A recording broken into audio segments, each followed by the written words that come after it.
Ok, je lance Azerty. Internet? Ah bah je sais pas ce que ça veut dire. C'est comme un énorme Minitel. Internet, c'est le nettoyage. Notre Zoom est consacré ce soir à un voyage orbital qui porte le nom d'Internet. Bonjour à toutes, bonjour à tous, vous écoutez Azerty, l'émission qui s'interroge sur notre société numérique. Moi, c'est Alex et comme d'habitude, je suis en compagnie de Guglielmo. Salut, comment ça va ? Ça va bien, et toi ? Ça va super. Exceptionnellement, aujourd'hui, pour la dernière de la saison, on voulait vous proposer un format un peu différent de d'habitude. Voilà 15 émissions qu'en compagnie de nos invités, nous interrogeons le monde numérique et l'impact que les technologies, plus si nouvelles que ça, ont sur nos vies. Notre objectif, c'est d'abord de parler aux curieux. Derrière chaque émission, on se pose cette question: pourquoi ce sujet devrait intéresser, même si on n'est pas technophile ? L'émission d'aujourd'hui, c'est l'occasion pour nous de faire le bilan, mais surtout de prendre du recul sur les différents sujets que nous avons pu traiter. On souhaitait revenir avec vous sur notre démarche et montrer en quoi les sujets qu'on a déjà traités, et ceux dont on voudrait continuer de parler, prennent écho dans nos vies quotidiennes. Gou, pour commencer, je te propose de faire un peu le point sur ces 2 saisons et je peux te laisser expliquer un peu notre démarche. Qu'est-ce qu'on cherche à faire avec Azerty ? Les points est que aujourd'hui, on peut dire que les numériques en général est vraiment partout dans nos vies. Mais en même temps, on a du mal, je trouve, à se questionner bien dans la bonne direction sur les impacts que le numérique a sur notre société. Et des fois, ça nous rajoute des nouveaux questionnements, de nouvelles questions qui se rajoutent à des questions qu'on a déjà de la vie normale. Et des fois, la chose qui est intéressante, on revient sur des sujets qui changent avec le numérique, mais qui sont déjà présents dans la société. Aussi, ce qui est important pour nous, c'est de dire que notre société aujourd'hui, elle est un peu régie par la technique. Cette technique qui est très structurante. Et avec Azerty, on cherche à interroger les acteurs de cette technique, ceux qui l'influencent, qui la remettent en question. Et les moyens techniques, on pense qu'ils peuvent être critiqués politiquement, interrogés socialement. Et le but, c'est de mesurer leur impact sur notre vie quotidienne. J'aimerais bien aussi rajouter, que du coup, on ne veut pas, moi et toi, faire une émission qui soit l'émission de tech ou même techno-positiviste, on va dire, techno-solutionniste. Nous, c'est vraiment d'interroger, comme tu disais, les numériques dans notre société d'un point de vue politique et social surtout. De manière générale, faut aussi rappeler qu'on n'est pas une émission d'actualité. Il est fortement probable que des émissions qu'on a fait perdent un peu de leur valeur, même si on essaye de faire le plus possible, en sorte que ça n'arrive pas. Comment toi, tu considères cette émission en rapport avec l'actualité ? Pour moi, personnellement, c'est plus que l'actualité nous inspire sur les sujets, mais on essaie à chaque fois de trouver des angles qui ne sont pas liés seulement à l'actualité. Un exemple, peut-être dans une prochaine saison, on pourrait parler de censure sur les réseaux sociaux. C'est probable qu'une émission comme celle-là pourrait être inspirée de faits d'aujourd'hui qui on vit en ce moment, comme par exemple la coupure de TikTok en Nouvelle-Calédonie, en Kanaki. Du coup, oui, l'actu nous inspire, mais après, on cherche toujours de trouver des angles plus larges et plus généraux. Et des fois, même l'actu nous rattrape parce que dans la dernière émission qu'on a fait avec Olivier Saroui, pendant l'écriture de cette émission-là, il y a eu un gros sujet d'actualité sur l'anonymat. Je pense même, il y a un exemple encore plus frappant. C'est tout le débat qui s'est enchaîné cette année sur les problèmes des écrans et des enfants et des ados. Et l'année d'avant, nous, on avait déjà interviewé Séverine Erel, qui est au centre de ces débats. T'as évoqué rapidement ton parcours. Moi, je te propose d'aller un peu plus en détail tout au long des émissions. On a un peu expliqué qui on était sans jamais rentrer dans le détail. Pourquoi c'est important, selon nous, d'expliquer qui on est ? C'est parce que c'est important de savoir d'où on parle, tout simplement. Et très bien. Ça me va comme exercice. Mais du coup, toi, tu disais Infocom. Vas-y. Moi, j'ai fait une licence d'information communication. Ce qui m'intéressait, comme beaucoup de gens qui font cette licence, c'était pas tant le côté professionnalisant de la communication, c'était que dans cette licence, on interrogeait beaucoup le monde médiatique et le monde numérique à travers la sociologie, à travers la philosophie sociale, à travers même parfois la psychologie. Et c'est pour moi une licence que je trouve très complète en ce sens. Ensuite, je voulais un peu me professionnaliser et j'ai fait un master UX design qui, justement, on l'a vu avec Guillaume Geneste, s'intéresse à tout ce qui est ergonomie. Ce que je voulais voir derrière, mon intérêt premier, c'était comment l'interface structure notre rapport à la machine. On parle beaucoup d'interface homme-machine d'ailleurs. Et sinon, aujourd'hui, j'ai pu développer un peu un intérêt technique. Et ce qui m'intéresse, vu que je suis développeur web en dehors de Azerty, ce qui m'intéresse, c'est de savoir comment fonctionne techniquement. En fait, j'aime un peu cette double casquette d'interroger socialement ce qui se passe et en même temps d'être un peu geek, forcément, faut le dire. Et moi, j'ai commencé avant toi de la radio. Et ça fait 7 ans aujourd'hui que j'essaye de parler de numérique sur différentes formes. Je me suis intéressé aux cultures web, j'avais une chronique d'actualité et aujourd'hui je suis très heureux d'avoir Azerty avec toi. Maintenant à ton tour, je te laisse présenter un petit peu ton parcours. Alors moi la première chose, à chaque fois que je parle de numérique qui me vient à l'esprit, c'est que pour moi mon approche à l'informatique a été toujours très pragmatique, dans le sens où moi je suis pas informaticien, je viens plutôt de sciences dites dures, STEM, de la physique, de la chimie, et ensuite j'ai migré vers l'écologie, la géographie. Mais du coup, pour moi, c'est vraiment une approche utilitaire. Et c'est pour ça que j'ai un point de vue déjà un peu différent. J'ai appris toutes mes notions autour du numérique parce qu'il fallait pour l'objectif final. Mais, en parallèle, j'ai toujours cultivé 2 passions. Et qui, en réfléchissant pour cette auto-entretien, on va dire, je me rends compte qu'elles ont été très fondamentale, très fondatrice pour moi dans mon envie de parler de numérique.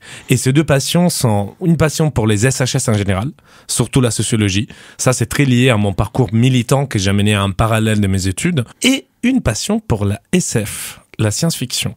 Et du coup, effectivement, j'ai réfléchissé de qu'est-ce qui m'a amené dans ma vie à parler de numérique, et je me rends compte que peut-être des imaginaires SF comme les cyberpunk, qui maintenant je considère complètement ringards, a été sûrement une des choses quand j'étais petit qui m'a intéressé de plus en plus quand j'étais ado et après adulte, à tout ce monde-là. Il y a un sujet qui te concerne beaucoup aussi, c'est l'intelligence artificielle. À l'origine, quand on s'est rencontrés, t'avais même un projet qui finalement on a fusionné nos projets, t'avais même un projet là-dessus. Oui, complètement, parce que j'ai travaillé aussi avec l'intelligence artificielle, c'est une partie de mon travail, et je me rends compte d'un point de vue technique et avec cette passion, disons, SHS, que l'intelligence artificielle va avoir des impacts extrêmement importants. Et du coup, à l'époque, je voulais déjà donner la voix pas autant à des experts de l'IA d'un point de vue technique, mais je voulais donner la parole vraiment aux gens qui étudient comment nous, on interagit avec l'IA et comment l'IA va nous changer. Et après, j'ai rencontré toi, qui tu voulais une émission plus générale, et moi j'ai dit, bah oui, très bien, de toute façon, c'est tout le numérique qui m'intéresse au final. Azerty, c'est une émission qui traite des sujets numériques, mais c'est pas une émission de geek. Non. Mais du coup, les problèmes, en disant, comme toute émission qui a une ligne éditoriale, c'est quel est le public qu'on veut cibler et comment on veut le cibler. Pour moi, c'est une émission pour les curieux. Alors, au début, dans mon script, j'avais mis même techno-curieux, c'est-à-dire des personnes qui peuvent s'intéresser sans aller dans le détail des choses. Je pense que nos émissions sont avant tout des introductions au sujet et on laissera nos auditeurs aller beaucoup plus loin si le sujet a su les piquer au vif, je dirais. Pour moi, du fait qu'on ait plus une introduction par le format, par les invités qu'on a aussi qui sont plutôt très pédagogues, on est plutôt une émission pour les curieux / techno-curieux, les gens qui veulent savoir un petit peu, qui veulent tendre une oreille vers ce sujet. Oui, moi je rajoute que pour moi, notre objectif, ça serait de parler même aux gens qui ne sont pas techno-curieux. À chaque fois que j'ai des retours, que ce soit de messages sur Instagram ou IRL, de gens qui me disent « J'avais jamais pensé que cet aspect de numérique me touchait. J'avais jamais pensé à quel point ça peut devenir intéressant, à quel point c'est politique. » Ah bah là, pour moi, c'est gagné, quoi. Pour moi, notre objectif, c'est ça. Et or, les problèmes est-ce qu'on arrive à cibler ces publics? N'hésitez pas, ça aussi, à nous envoyer des messages en nous disant, effectivement, moi, je suis pas expert de numérique, avant, ça m'intéressait pas, et là, je me dis qu'en vous écoutant, il y a des sujets intéressants, on est preneur. Mais par contre, on peut déjà évaluer une chose. Ça fait 2 ans qu'on fait cette émission. On commence à pouvoir faire des stats. Si notre but est de toucher des techno-curieux et de toucher aussi des gens qui ne s'intéressent pas trop au numérique, peut-être on peut déjà regarder au bout de 2 ans quelles sont les émissions les plus écoutées pour voir si effectivement nos sujets les plus écoutés sont des sujets assez généralistes qui touchent aussi des gens au-delà de la cercle de technophiles, disons. Eh ben, l'un de nos sujets les plus écoutés, c'est celui sur les écrans, avec Séverine Erel. Donc, pour rappel, dans cet épisode, on interviewe Séverine Erel, qui est chercheuse et psychologue à l'université Rennes 2, et elle est spécialiste, donc, des dispositifs numériques et de leur impact sur nous. Et ce qui est intéressant avec cette chercheuse, c'est qu'elle a un point de vue qui est assez différent du discours dominant. Et je pense que c'est peut-être pour ça que cet épisode il a été écouté. Je me demande même si des personnes sont pas tombées dessus pour confirmer un discours et n'ont pas été confrontées à un contre-discours finalement. Je sais pas. On a été aussi malin parce que l'émission a un nom genre est-ce qu'il y a une dépendance des écrans, et du coup bien évidemment il y a, comme tu disais, la doxa qui dit oui.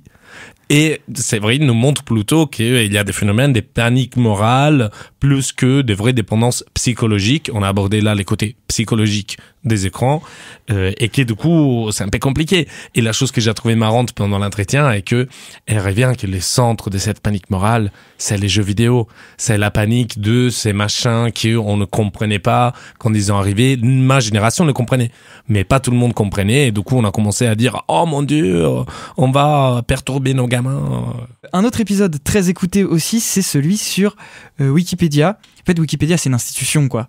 Donc, je pense que de lui-même, c'est quelque chose qui a attiré, c'est quelque chose qui a même fait réagir sur YouTube, où on a eu quelques commentaires qui mettaient ah oui, Wikipédia est neutre, ce qui est assez drôle quand même, parce que notre invité, je trouve qu'il a vraiment su vulgariser le sujet, qu'il était très bon sur expliquer la neutralité de Wikipédia, et ça c'était quelque chose qu'on cherchait aussi à avoir interrogé le côté éditorial d'une des plateformes les plus consultées au monde finalement. Et la chose que j'ai kiffé aussi dans cette émission, c'est le fait qu'on dévoilait les coulisses de quelque chose qui touche les quotidiens des gens.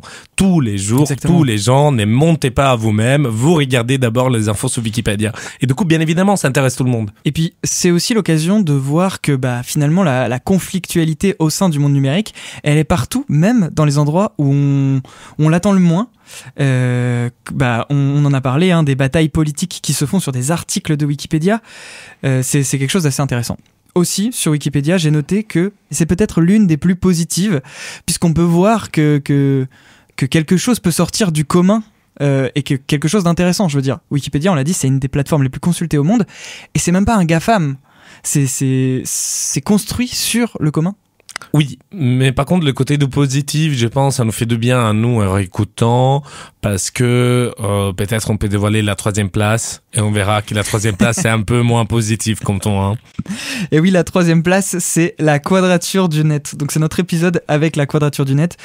Je n'arrive pas trop à mesurer à quel point l'impact du nom a joué sur cet épisode.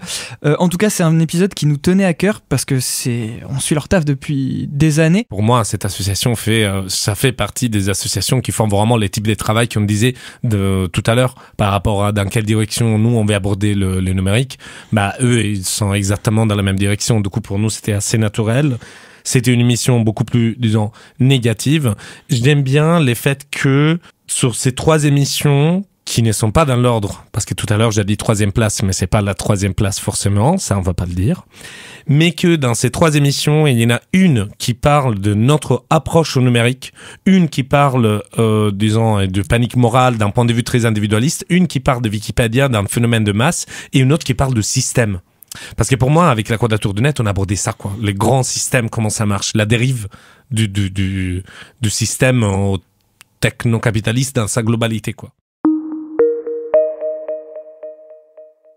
Une grande question finalement qu'on a aussi traitée par certains sujets, dont celui avec Séverine Erel, c'est sommes-nous passifs dans nos usages numériques ? Est-ce qu'on est finalement presque par l'omniprésence des GAFAM, de superstructures qui nous dépassent ? J'ai l'impression que des émissions comme Wikipédia, des émissions comme la quadrature du net, et il y en aura d'autres, des comme ça, permettent de montrer qu'il est possible de faire autrement. Mais ça a l'air quand même assez difficile, nous a montré Guillaume Geneste. Oui, complètement. On avait démarré comme ça la saison d'Azerty de l'année dernière sur comment on pense une interface et on a bien vu avec Guillaume le fait qu'il y a ce qu'on appelle de dark pattern qui nous manipule quelque part. Et du coup, je ne sais pas si on peut nous définir passive. Dans tous les cas, les numériques est devenu un terrain un peu piégé dans lequel il y a des pièges à droite à gauche et du coup qu'on risque de tomber dans des paniques morales, comme on a déjà dit. Et toujours dans cette volonté de reprendre, je dirais en quelque sorte, le contrôle sur nos usages, on voit qu'il y a des préoccupations quand même qui émergent liées à ces questions de passivité, de comment on est plus passif, comment on peut faire du numérique autrement. Et ça, c'est aussi des choses qu'on a abordées donc avec la Quadrature du Net, mais aussi tout dernièrement avec Olivier Sarroui et avec Régis Le Guenec. Comment est-ce qu'on peut, pour une saison suivante ou par nos émissions actuelles, comment on peut continuer un petit peu ce discours ? Qu'est-ce que pour toi t'attends des prochaines émissions sur la réappropriation, je dirais, d'un numérique différent? Peut-être il y a la notion de retoucher vraiment au quotidien des gens, aux affects, vraiment arriver à expliquer des choses concrètes, parce que la chose que je remarque même autour de moi dans ma vie quotidienne, c'est que les gens sont intéressés les moments où tout leur explique. Et le moment où l'enjeu est clair et l'enjeu est évident. Je pense à un épisode de Last Week Tonight with John Oliver. C'est une émission américaine dans laquelle, à l'époque des scandales de Snowden, il avait expliqué l'importance de protéger ses données en utilisant des dick pics. Il demandait aux gens, est-ce que toi tu veux que la CIA regarde ta dick pic? Bah, bien évidemment que les gens disaient, ah oui, non, merde, mais non, je vais protéger mes données. Du coup, je ne sais pas, ça pourrait être une entrée.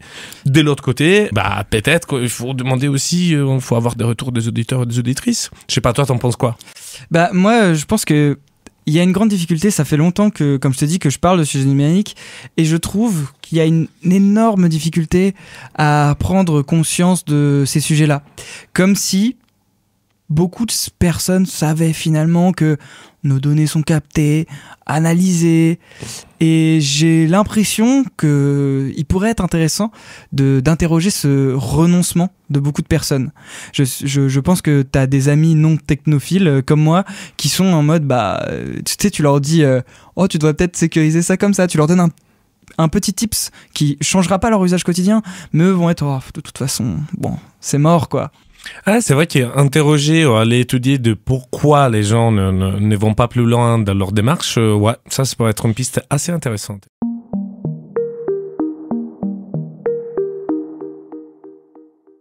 Il y a un sujet qui n'était pas présent dans la première saison, mais qui a monté beaucoup dans la saison 2. Et je pense que c'est un sujet qui domine un peu les discours sur la tech en ce moment, qui est l'intelligence artificielle. Alors c'était partout à Vivatech. Alors Vivatech, c'est le plus grand salon tech, on va dire tech, vraiment. C'est le plus grand salon tech européen. Je pense que comme tout le monde, vous avez entendu parler de ChatGPT. Là, l'IA, elle est à toutes les sauces. Elle est chez Google, bientôt chez Apple, bref. On n'en peut plus, c'est assez étouffant d'ailleurs quand on s'intéresse à ces sujets-là. On a l'impression que, je sais pas, peut-être que cette émission elle aura mal vieilli, mais j'ai l'impression que c'est une grosse bulle où on sait pas encore ce que ça va faire, ou alors on essaie de trouver des usages à ce truc-là. Il y a des usages intéressants, on les a questionnés. Il y a celui, par exemple, avec Aurélie Lemaître. Comment l'IA pouvait nous aider à préserver le patrimoine, ça c'était des choses intéressantes.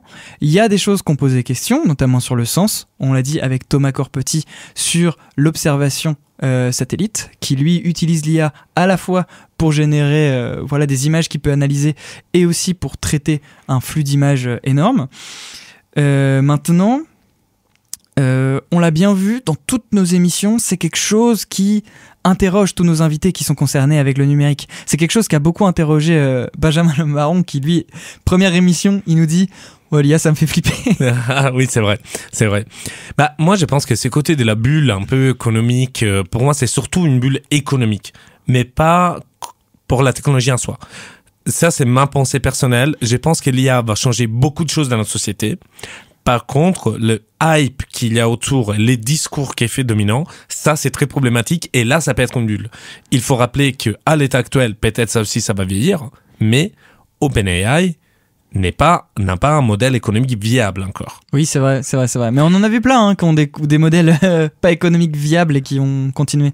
Après, est-ce que l'IA va vraiment changer profondément notre société ? Moi, je pense oui, mais sur des choses un peu différentes. Et du coup, ça me pose les problèmes, moi personnellement, de comment créer une narration différente.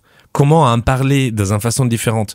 Et essayer de montrer les aspects qui peuvent être réels et les diviser quelque part de la hype à la Silicon Valley dans laquelle ils sont là à promettre de changer les mondes. Parce qu'on revient là à la promesse. Eux, toute cette hype-là, c'est parce qu'ils promettent de nous presque libérer du travail, quoi.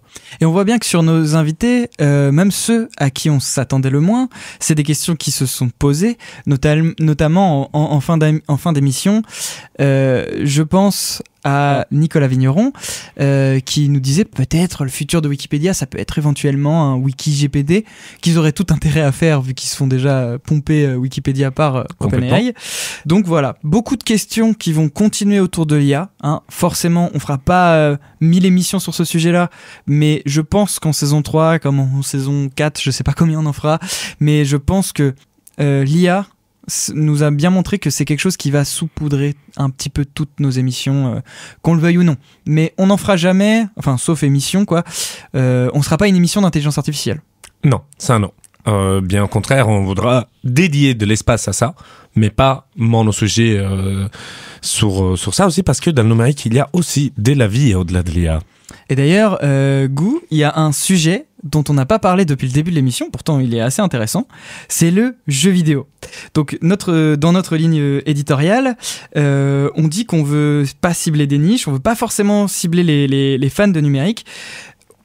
Et donc on voulait aussi parler de jeux vidéo, puisque le jeu vidéo, finalement, c'est une pratique culturelle qui découle de ces nouvelles technologies, pas si nouvelles que ça. Oui, et pour moi, l'industrie du jeu vidéo, disons, j'ai plus un intérêt presque sociologique ou anthropologique envers les jeux vidéo. J'avoue, j'ai joué beaucoup quand j'étais ado, mais beaucoup. Là, je joue plus de tout parce que j'ai pas trop le temps.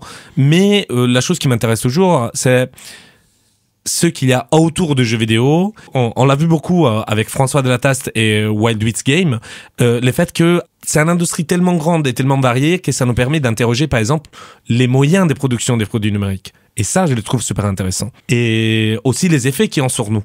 Et en général, comment on crée cet imaginaire ? Parce que, comment dire, même ça peut sembler des choses des geeks, mais en vrai, la majorité des gens entre nous jouent à des jeux vidéo. Exactement, et on a aussi essayé de montrer la richesse culturelle que c'était avec notre émission spéciale sur le Stunfest. Et c'était assez intéressant, donc cette émission qui était une visite sonore du festival rennais du Stunfest, et c'était vraiment de voir qu'il y ait des pratiques aussi spéciales, bizarres, intéressantes que des bidouilleurs qui essayent de faire des manettes en carton, ou alors le speedrun, même ça, c'est super intéressant. Toute cette richesse culturelle, c'est quelque chose qu'on aime et qu'on veut continuer d'interroger. Il y a plein encore de sujets qui touchent le jeu vidéo. Ici, on n'en parlera pas d'un point de vue industriel, évidemment, vous l'aurez compris. Souvent, on dit que voilà, le jeu vidéo, c'est l'industrie qui est même devant le cinéma. Non, nous, ce qu'on veut vraiment questionner, comme tu l'as dit, c'est tout ce qui est social autour du jeu vidéo. Par exemple, on a des idées autour de la diversité, par exemple. Bref, on va pas vous spoiler la saison 2 et ce qu'on arrivera à faire, mais c'est des sujets dont on veut parler. Saison 3. Saison 3. Et là, par exemple, sur le moment, je me dis, des fois, c'est pas clair que l'industrie du jeu vidéo, c'est intéressant aussi parce que, comme beaucoup d'autres industries, on a l'artisan, qui on l'a vu au Stunfest, comme tu disais, qui fait leurs choses dans son coin, tout seul. Il vient présenter, il est trop content. Jusqu'à Ikea, quoi. Exactement. Oui, c'est exactement ça. Mais quand on discute avec François Delataste, il nous parle comme ça des Call of Duty. Je ne me souviens plus exactement de la phrase, mais il parle de Call of Duty. Dans la même phrase, il parle de Stardew Valley qui a été fait par un gars tout seul. Donc c'est quelque chose de très intéressant. Et dans ce qui relie aussi la culture au numérique, notre première émission, elle était sur l'art et le numérique. Ce qui est très particulier finalement parce que c'est pas la première chose à laquelle on pense quand on évoque le numérique. Honnêtement, je pense que les liens entre la création artistique et le numérique, ça date, je pense, c'est une des premières choses qu'on a fait, je pense. Ouais. Parce que on a retrouvé même, là j'y pense, là, ça m'a débloqué ce souvenir de t'écouter, que même Andy Warhol, à la fin de sa vie, dans les années 70-80, il jouait déjà avec les numériques comme nouvelle forme d'art. Mais l'évolution technique a toujours été une nouvelle façon de créer quoi. Quelle perspective avec ce nouvel objet, quelle perspective artistique on peut en découler, je pense. Tu vois, dans un autre... Enfin, si on va beaucoup plus loin, l'arrivée de la guitare électrique, l'arrivée du synthétiseur, toutes ces choses-là... qu'on pourrait questionner demain, toutes ces choses-là montrent à quel point la technique devient, pour les personnes qui veulent créer, une nouvelle cour de récréation. Et dans ce sens, pour lier avec les jeux vidéo, il y a une ligne qui unit les deux, parce que des fois, on voit des choses dans des jeux vidéo qui sont clairement des démarches artistiques. Du coup, des fois, on pourrait, une partie du monde des jeux vidéo, on pourrait presque le recadrer comme une forme presque d'expression artistique interactive, quoi. Une dernière chose que je voudrais rajouter sur la question de l'art, pour moi, il y a aussi les faits qu'on a explorés, mais qu'on pourrait aller plus loin, parce que le moment où on dit numérique et art, il y a aussi une autre question qui se pose. La question de la médiation. Exactement, on avait reçu Electronica pour en parler, qui était à la base du festival Maintenant, et c'est là qu'on a rencontré Benjamin Le Baron, et interroger donc à quel point la culture et le numérique peuvent être espace de médiation, c'est quelque chose qu'on peut demain aussi continuer à faire, et je dirais même plus comment le numérique peut être outil, acteur en tout cas, du partage, de la médiation, et finalement on peut lier divers sujets par la médiation. Alors, Guglielmo, ça fait un moment qu'on parle et je te propose de passer un petit peu aux pistes, quoi. Qu'est-ce que demain, on en a vite fait parler un petit peu, hein, qu'est-ce que demain on veut voir dans Azerty? Nos émissions demain, elles vont parler de quoi? Ok, je vais un peu en vrac. La première chose qui me vient, c'est une chose qu'on demande souvent aux gens.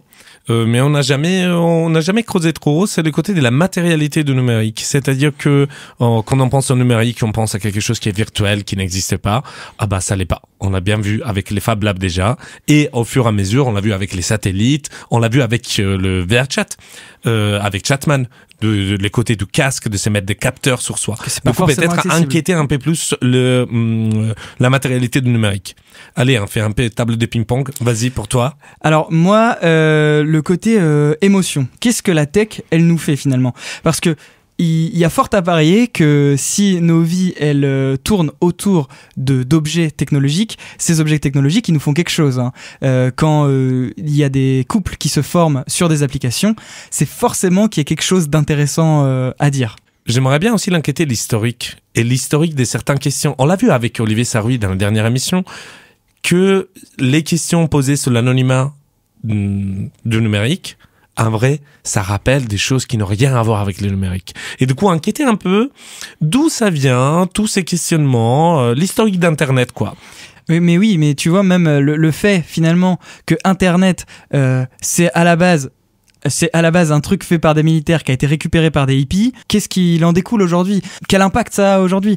Le web qui a été fait au CERN et qui finalement a été ouvert au public, ça aussi, ça veut dire quelque chose. Et c'est des choses que, en tout cas, on a le souhait de vouloir le traiter. Moi, j'aimerais bien parler aussi du digital labor. Donc là, j'ai dit un gros mot on va tout faire pour l'expliciter la saison prochaine. Le digital labor, c'est... Je vais te laisser en parler, tiens. C'est tout le travail numérique, littéralement. C'est les problèmes. Les problèmes du digital labor est quelque chose qui est très vaste et il faudra réfléchir parce qu'au final, dans les mots digital labor, il y a plein de choses qui rentrent. La notation des données, la modération des réseaux sociaux. Aujourd'hui, on a une quantité de travail numérique que des fois on fait nous-mêmes. Et on se rend même pas compte. Et du coup, il y a tout des liens entre le numérique et la notion de travail. Et aussi les travailleurs précaires sur les plateformes. Complètement. Voilà, c'est des choses... Et on a toutes ces dimensions-là qui est très, disons, pas explorées encore dans Azerty. Et peut-être qu'on va le faire, on verra. Est-ce que ça te dit de terminer par des recommandations? Ok, vas-y. Alors, moi, je vais recommander un podcast. Je pense que tu sais déjà de quoi je veux parler. Il y a un podcast qui nous a inspiré. En vrai, on va pas se mentir sur notre travail. C'est un podcast qu'on vous recommande chaudement d'aller écouter. C'est un podcast de France Inter. Je veux bien sûr parler du Code à changer par Xavier Delaporte, qui là est un peu, je dirais, la step au-dessus, quoi. Si vous avez bien aimé Azerty, vous êtes rentré dedans, je pense que le Code à changer, vous pouvez y aller direct. Parce que c'est forcément un peu plus geek, et ça va un peu plus loin, c'est un peu plus long aussi. Dans le format, si vous aimez bien Azerty, ça va vous parler. Donc moi, c'est la reco que je ferais, c'est le Code à changer par Xavier Delaporte. Je ne suis pas sûr que ce soit plus geek. Je pense que c'est plus philo, plus théorique. Oui, peut-être, ouais. C'est plus ça, les points, plus que geek. Moi, je vais avoir une recommandation geek. Je vais Vas-y. rester à la maison, moi. J'ai envie de rester à la maison parce qu'on parle des jeux vidéo, on a parlé de toutes ces choses-là, très sérieuses, très importantes, très profondes, très politiques. Mais le numérique aussi, des fois, ça peut être fun. Et j'aimerais bien conseiller une autre émission de cette radio dans laquelle on est hébergé, c'est la Madeleine en pixel. Ah oui, parce que très de bien. plus en plus, quand je travaille, j'aimais juste de la musique de jeux vidéo, souvent en lofi, souvent, du coup de la musique plutôt calme. Et effectivement, la Madeleine en pixel fait un travail sur le jeu vidéo et la musique qui est assez intéressant. Et bah super, on vous invite à écouter ces deux choses-là. On s'est pas concerté avant, on savait pas de quoi on allait parler. Mais voilà, c'est déjà la fin de cette émission un peu particulière dans laquelle on a pris plaisir à discuter avec vous plus directement que d'habitude. De notre côté, on est très heureux de cette saison d'Azerty et on le dira jamais assez. Un grand merci à tous nos invités, toutes les personnes qui ont accepté de venir discuter avec nous de leur expertise et de leur expérience du monde numérique. Enfin, un grand merci à vous qui nous écoutez. On a reçu des retours de personnes qui nous ont découverts à la radio, à Podren et ailleurs. Ça fait toujours plaisir, alors vraiment, merci. Une dernière fois quand même, si vous appréciez Azerty, on vous invite à nous mettre des étoiles, un commentaire, et si ce n'est pas le cas, à vous abonner au podcast et aux réseaux sociaux de l'émission, qui sont dans la description de l'épisode. Nous, on vous laisse, on va prendre une petite pause estivale pour revenir plus fort que jamais, et on vous dit à bientôt pour de nouvelles aventures en podcast et sur la toile. J'aime bien venir ici, parce que le Wi-Fi va super vite. Y a pas beaucoup d'endroits comme ça qui offrent une connexion fibre avec une vitesse gigabit.